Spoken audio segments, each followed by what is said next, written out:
Menanggapi tujuan teman-teman yang mengatakan bahwa saya adalah membatalkan nasab. Salah, saya tidak pernah membatalkan nasab. Kecuali ada keputusan dari Nahdlatul Ulama atau keputusan dari MUI atau mungkin keputusan dari pengadilan agama yang mengatakan Ba'alawi adalah nasabnya putus, baru saya ikutin. Jadi untuk sementara ini saya masih tetap berpegangan syubhah wal ifadah. Kalau terkenalannya seperti itu ya.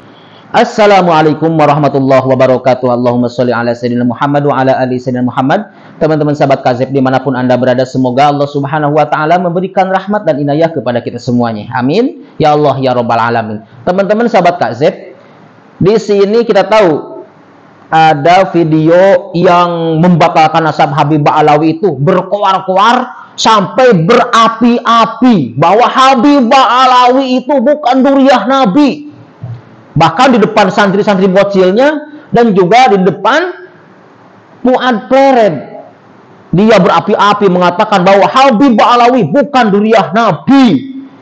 Ada video terbaru muncul bahwa saya masih percaya bahwa Habib Ba'alawi itu duriah Nabi. Sebelum ada keputusan dari PBNU, sebelum ada keputusan dari MUI. Ini namanya manusia munafik. Ternyata Fuad Pleret itu dikhianati juga oleh Pak Romo Kiai Haji Muharrar tadi ya, Masya Allah. Oke, mari kita simak. Tapi di sini saya tidak akan memotong-motong, tidak akan mereaction. Kita akan menonton saja sampai selesai bagaimana pernyataan beliau tentang Habib Ba'alawi. Oke, teman-teman, mari kita simak bersama-sama. Jangan lupa like, comment, share sebanyak-banyaknya dan juga subscribe. Tembuskan 20.000. Oke, terima kasih. Assalamualaikum warahmatullahi wabarakatuh. Saya Muharrar Hudori, pengasuh pondok pesantren Al-Mubarak Al-Arba'in, menanggapi teman-teman yang berbagai macam tujuan yang negatif terhadap hasil pemikirannya. Saya ini dari sejak jadi mungkin takut sama teman-teman kita nih, takut diserang terus. Aduh, melempem juga yang biasanya berapi-api, apalagi depan Fuad Pleret. Dodgeball. Lahir ini muhibbin berat sama duriyatil Rasul. Duriyah lu ya. Sama duriyah Rasul. Berhubung para habaib mengaku kalau dirinya duriyah Rasul, saya pun hormat ayahku, kakekku, semuanya. Bahkan kalau ayahku itu ketemu sama habaib itu, wah, seumpamanya ada tamu banyak itu khusus Habib itu diberi minuman yang ini, ada tamu-tamu diberi minuman itu loh, minuman yang gelasnya besar, paling besar. Jadi yang lain semisal dibuatkan kopi sama beliau, ini dibuatkan kopi gelas besar dan ada rotinya, ada susunya itu loh. Jadi ada penghargaan sendiri. Bahkan saya ini ada kursi khusus ini. Itu kesalahan keluarga Anda sendiri. Kesalahan Anda sendiri. Masa dibedain sama yang lain? Berarti bukan Habib yang minta disedain gelas yang besar, tapi keluarga Anda sendiri yang menyediakannya. Kok jadi dipermasalah, no? Untuk duduk para Habib-Habib kalau kesini, silakan untuk duduk. Duduk ini dalam rangka untuk hormat. Jadi kalau cinta kami dengan dunia Rasul itu nggak perlu diragukan lagi. Itu bukan Habib, kata saya juga, yang pengen dihormati. Ternyata ente sendiri yang menghormati Habib itu, gitu loh. Kemudian dipelintirlah berbagai macam alasan. Udah, saya nggak mau tahu. Cuma kalau beliau dan saya nggak punya, ya saya ngomong nggak punya. Lalu beliau melaknat saya, ya udahlah, nasib dilaknat, nggak apa-apa. Tapi lain waktu pun saya transfer juga. Bahkan nama anaknya ayah saya semuanya menggunakan nama-nama habaib. Bahkan itu hadiah dari Habib-Habib yang silaturahim. Setiap kali ibu itu hamil, ibu minta percaya nggak? Ayah saya minta, percaya nggak? Misalkan ada seseorang datang ke rumah orang, kemudian minjem atau minta duit, contoh nih. Kemudian nggak dikasih tuh karena nggak punya, kata yang sohibul rumahnya itu kan sohibul bednya. Terus percaya nggak orang ini melaknat? Misalkan orang ini melaknat atau si Habib ini ngelaknat ke Kiai Muharrar, percaya nggak? Percaya nggak? Kalau saya sendiri tidak percaya, Besti. Kalau sampai keluar kata-kata yang kotor. Kalau memang ada oknum, ada pasti ada oknum. Baik itu kiai, orang biasa, Habib, ada tetap oknumnya. Begitu. Jadi jangan disamaratakan dengan Habib-Habib yang lain. Begitu loh kira-kira. Kamar mandi kebetulan saya itu punya penyakit basil, penyakit bolen. Apa Mbak? Ambien. Saya masuk toilet, lalu saya berdoa, ya Rob, apabila tamu yang datang ke rumah saya ini benar-benar duriai Rasulullah, cucunya Rasulullah, hilangkan penyakit saya ini. Langsung seketika hilang. Jadi saya ini kalau sama habaib alawi ini sudah nggak dilakukan lagi. Bahkan apa itu ini tadi kemarin ada apa Habib nawarin madu, nawarin madu. Ini alhamdulillah ini madunya udah nyampe. Harganya ini 700.000. Semuanya loh ya, sak ongkirnya 700.000 ini. Ini madunya. Harganya 700.000 dapat dua ini. Ya, ini dapat dua. Ini ya tetap saya bayar. Bahkan saya sering beli madu dari Habib, beli sarungnya itu ya harganya 1 juta atau yang 2 juta. Bahkan beliau kalau membeli sarung ini, sarungnya ini satu kardus, kadang 2 kardus itu sering, apalagi kalau hari raya. Jadi saya itu berani segala-galanya. Kemarin itu ada Habib dari Jepara membawa tasbih. Munafik nih. Itu 100 atau 200 kalau nggak salah. Dan itu pun saya borong semua dengan harga yang mahal, sekian juta. Jadi kecintaan kami sama Habib ini tidak perlu diragukan lagi. Saya ini muhibbin berat. Loh, Habib itu pinjam motor saya. Itu katanya 1 hari, 2 hari, 3 hari, 4 hari, nyampe 1 minggu loh, nyampe 1 bulan. Nggak dikembalikan.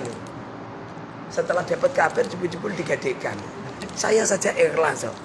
Kok masih dilakukan apa itu cinta kami dengan para habaib. Ya tiada lain karena apa itu saya punya pikiran itu durian. Bahkan pinjam mobil saya katanya 2 hari, nyampe 1 minggu, nyampe 10 hari, nggak dikembalikan. Saya ketamunan musafir, ya, musafirnya bilang Kiai mobil panjenengan digadekan. Nah, setelah saya lacak digadekan kalau nggak salah waktu itu 18 juta. Coba diambil nggak boleh, harus ditebus. Coba ya kita maafin gitu. Bahkan ada Habib yang datang ke tempatku minta santri.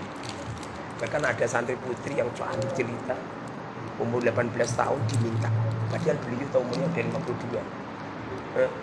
Dan pada akhirnya ya saya bilang, Habib, saya tidak berwenang untuk panjenengan minta izin sendiri sama walinya, kemudian nemuin sama wali. Mungkin wali santrinya juga karena tajim sama saya, jadi anaknya diberikan.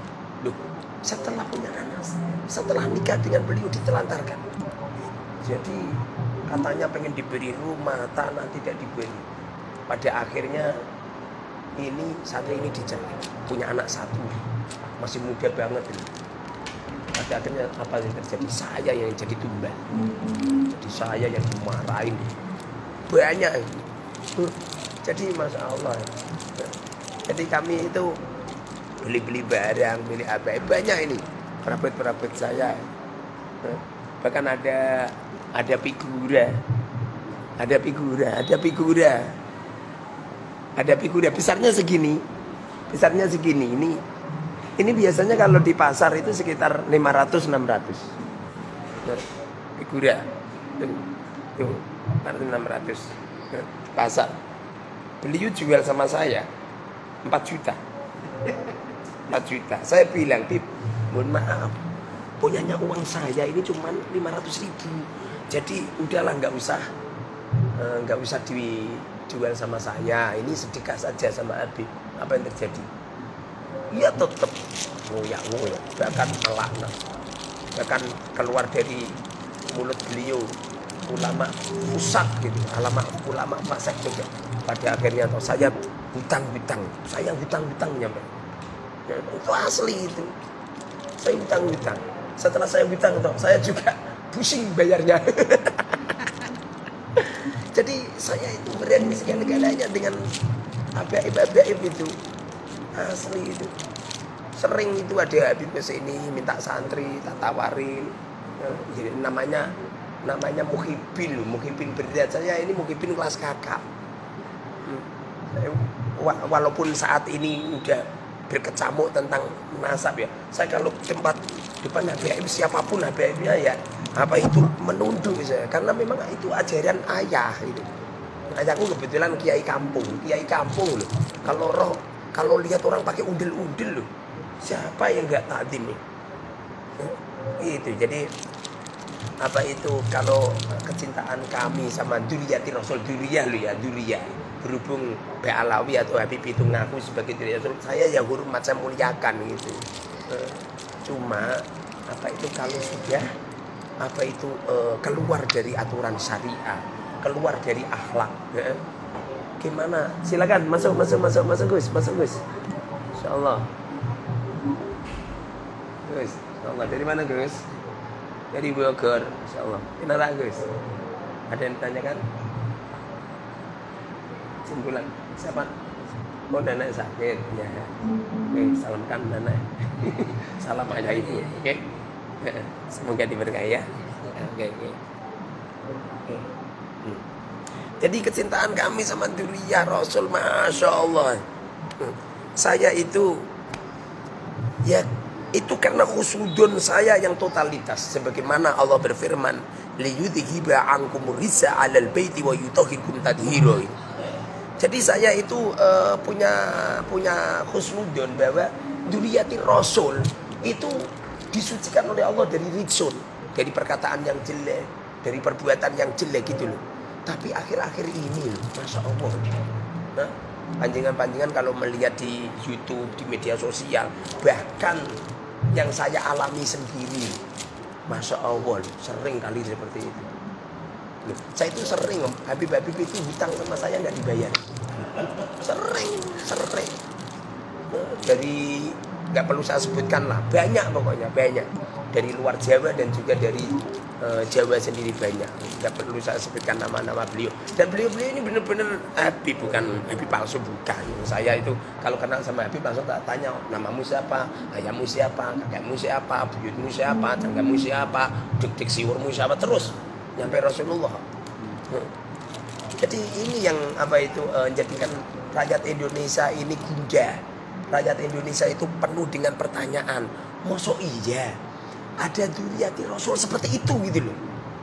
Jadi di Indonesia ini bukan berarti tidak percaya dengan silsilah habaib, silsilah Ba'alawi, nyambung Rasul, bukannya tidak percaya, hanya eskal. Jadi beliau ini benar-benar Dzurriyyah Rasul apa tidak gitu loh. Mosok Dzurriyyah Rasul seperti itu gitu loh. Jadi jangan dianggap kalau saya ini apa itu benci dengan apa habaib, enggak. Cuma kami harus berbicara. Kalau perkara itu benar kita omongkan benar, kalau jelek ya kita omongkan jelek gitu. Mari. Dari mana? Oh ya, oke, siap. Ya, bisa. Benar tak? Ya, ini kedatangan bos-bos ini yang punya Nusantara. Mari. Duduk. Ya, pokoknya kami selalu cinta dengan Dzurriyyati Rasul. Tapi kalau ada oknum, kalau ada siapalah, kemudian nasabnya keliru, kemudian apa itu akhlaknya keliru, sampai kapanpun kita semua juga tidak hormat. Ini bapak-bapak ini ada yang saya tanya, kamu yang beredar ini, Dzurriyyah Rasul yang beredar ini, Habib-habib yang beredar ini, yang akhlaknya tidak seperti itu, kamu percaya nggak kalau beliau itu Dzurriyyahnya Rasulullah? Nggak percaya. Ini tamu-tamu ini nggak percaya semua. Yang asli aku yakin beliau percaya yang asli. Bila mana akhlaknya memper, gitu Pak? Ya, gitu Pak. Bila mana akhlaknya memper Rasulullah percaya. Tapi kalau akhlaknya nggak memper ya, sebagaimana kita hormat kepada Nabi Musa, walaupun Nabi Musa itu adalah putra angkatnya Fir'aun. Tapi kalau kita terhadap Kan'an, yang Kan'an itu adalah anaknya Nabi Nuh, bagaimana kita akan hormat kan? Begitu juga dengan Abu Lahab, Abu Jahal, walaupun beliau ini adalah pamannya Rasulullah. Kalau keliru ya keliru gitu ya. Kalau keliru ya keliru, seperti Qabil dan Habil. Kalau Habilnya baik kita hormat, kalau Qabilnya tidak baik, seorang pembunuh, beda lagi. Ya ini untuk menangkal teman-teman yang ada di media sosial yang mengatakan Kiai Mukharrar, pengasuh pondok pesantren Al Mubarak, telah membatalkan silsilah Ba'alawi. Kapan saya ngomong gitu? Saya tidak pernah ngomong gitu. Saya tidak pernah mengatakan Habib itu silsilah, tidak pernah. Tapi kami sebagai muhibbin para habaib, saya tidak ridho kalau dzurriyyatir Rasul, Ahlul Bait yang telah disandarkan kepada Rasulullah SAW, yang punya aliran darah yang sempurna, yang suci, kemudian dikotori sama oknum-oknum yang beliau ngaku sebagai dzurriyyatir Rasul, tapi ucapannya, perbuatannya, perangainya, akhlaknya jauh dengan dzurriyyatir Rasul gitu. Jadi jangan dikatakan bahwa rakyat Indonesia ini tidak percaya dengan Habib. Tidak, percaya. Cuma bila mana mereka seperti Nabi Musa, akhlaknya baik walaupun anak angkatnya Fir'aun. Tapi kalau mereka itu seperti Kan'an, siapapun orangnya loh, bagaimana kita akan percaya? Apa kata Allah? Falaisa, innahu ghairu amalin sholihin. Jadi gara-gara Kan'an itu amalnya tidak baik, maka tidak diakui dzurriyyahnya Nabi Nuh. Laisa minka, laisa min ahlik gitu. Laisa min ahlik. Nah, Kan'an tidak termasuk keluargamu Nuh gitu. Jadi ini adalah menanggapi tuduhan teman-teman yang mengatakan bahwa saya adalah membatalkan nasab. Salah, saya tidak pernah membatalkan nasab. Kecuali ada keputusan dari Nahdlatul Ulama atau keputusan dari MUI atau mungkin keputusan dari pengadilan agama yang mengatakan Ba'alawi adalah nasabnya putus, baru saya ikutin. Jadi untuk sementara ini saya masih tetap berpegangan syubhah wal ifadhah. Kalau terkenalannya seperti itu ya seperti itu. Lagi pula, nah mungkin itu teman-temannya videonya, semoga video ini bermanfaat. Tentang kita menyimak tadi pernyataan Romo Kiai Haji Abuya Mukharrar Hudhori. Jadi menurut saya ya yang pertama, dia itu takut sama kreator-kreator lain ya, diserang terus gitu, ataupun para muhibbin yang berkomentar. Dan juga ini menurut saya manusia munafik itu seperti ini, yang awalnya berapi-api, membatalkan, bahkan di depan bocil-bocilnya, bahkan di depan Fuad Pleret sendiri, si botak itu, bahwa Habib Ba'alawi itu bukan dzurriyyah Nabi. Kemudian yang ketiga, Fuad Pleret dikhianati oleh Mukharrar. Ini orang ini berbahaya ini loh, plan ya teman-teman, plan. Kalau mau membatalkan, batalkan saja sekalian, biar kami gampang nyerangnya gitu. Kalau begini kan bingung kami juga ya. Jadi gimana dong? Gitu. Semoga bermanfaat. Barakallahu fikum. Assalamualaikum warahmatullahi wabarakatuh.